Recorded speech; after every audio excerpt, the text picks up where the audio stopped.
latest release of Epstein files, and do you think your critics will be satisfied with? Well, they should be, because it looked like this guy Wolf, who's a writer, was conspiring with Epstein to do harm to me.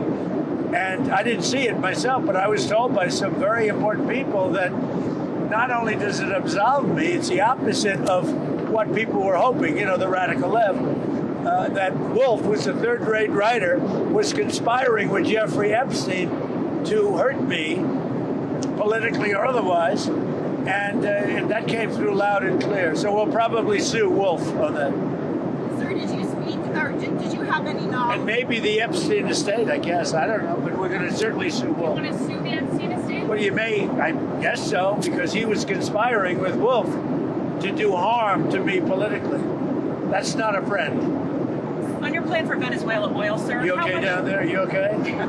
I don't want to run on top of them. You said that the profits will be split with the U.S. and Venezuela both benefiting. What's Venezuela's share of the oil profits going to be? Well, we haven't discussed that, but we're getting along very well with the leadership of Venezuela. They're doing a really good job. We're going to be selling a lot of oil, and we'll take some, and they'll take a lot, and they're going to do very well. They're going to make more money than they've ever made, and it's going to be beneficial to us. We're going to really, I think Venezuela is really going to turn around. I opened up the airspace over Venezuela so that now people from Venezuela came from Venezuela here. They're going to be able to go back for the first time, go back to Venezuela and stay perhaps, or go back and see their relatives, go for a short period of time. Do you think China's going to get their money back from all the money they lent to Venezuela for I don't oil? know. I don't know anything about that, but I'll tell you what, China is welcome to come in and would make a great deal on oil. We welcome China. We've already made a deal. India's coming in, and they're going to be buying Venezuelan oil as opposed to buying it from Iran. So we've already made that deal, the concept of the deal. But China's welcome to come in and buy oil. Venezuela, do you think that Machado should be able to return to Venezuela? I'd love to be able to do something with it, and maybe putting the sides together, doing something. I think she's a very fine person. But I think I have to say at the same time, the current leadership is doing a very good job. Did you have any knowledge of the arrest of Don Lemon before it happened? Did you have any conversation? No, I don't know anything about the Don Lemon thing, but he's a sleazebag. Everyone's known that.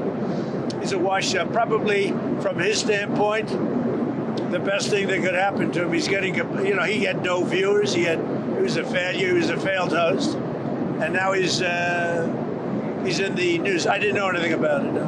Sir, what's your response to Claudia Sheinbaum's warning that the embargo or the restriction on Cuban oil to Cuba could cause a humanitarian crisis there? Well, it doesn't have to be humanitarian crisis. I think they probably would come to us and want to make a deal. So Cuba would be free again. They'll come to us, they'll make a deal, but Cuba really, they've got a problem. They have a problem. I know so many people from Cuba, but we have a lot of people in the United States right now that would love to go back to Cuba, and we'd like to work that out. What do you want to see from Cuba? I mean, what do you need to see to make Well, that we'll work a country deal. I think we're going to work a deal with Cuba. I think, we'll be kind. We have a situation that's very bad for Cuba. They have no money. They have no oil. Venezuela, they lived off Venezuelan money and oil, and none of that's coming now. And then the president of Mexico, President Sheinbaum, was very good. I said, look, we don't want you sending oil there. And she's not sending oil there. On your plans for Washington, D.C., sir, the Washington Post reported that you're considering an arch that's 250 feet high. Can you talk a little bit about that and address your critics who say that might be a little bit too large for the space? We're considering an arc. It's like the Arc de Triomphe in Paris. So for 200 years, they've wanted to build an arc. There are 57 cities throughout the world that have them. We're the only major city, Washington, D.C., that does it. The Circle, prior to the bridge, the Arlington Bridge, has been waiting for hundreds of years to have this done. In fact, there are 4 Eagles that got built, but it was interrupted by a thing called the Civil War. And so it never got built. Then they almost built something in 1902, but it never happened. So we have an unbelievable arc that I think will be the most beautiful in the world, being built there, going to be built there. 250 feet. I don't know what the height is. It's just appropriate for the site. We're setting up a committee, and the committee's going to be going over it, but it'll be substantial. I'd like it to be the biggest one of all. We're the biggest, most powerful nation. I'd like it to be the biggest one of all. It's a very exciting job, actually. They've been waiting for many years, just like the ballroom. For 150 years, they've wanted a ballroom. Now we're going to put up the most beautiful ballroom anywhere in the world, as far as I'm concerned. And I could have built a much bigger one. I didn't want to do that. I wanted to be in keeping with. I didn't want it to be taller than the White House, etc. So I wanted it to be in keeping. But it's a really beautiful building, done by some of the best architects in the world. The ballroom, likewise, the Ark. I think it's going to be great. We're just setting up a committee now for the Ark. Could the money for the lawsuit that you may settle with yourself go towards paying for that arch?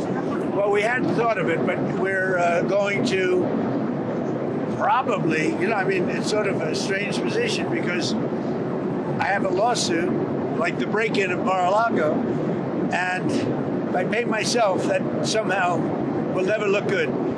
So what I had, and other people, a lot of outside people said, what a great idea.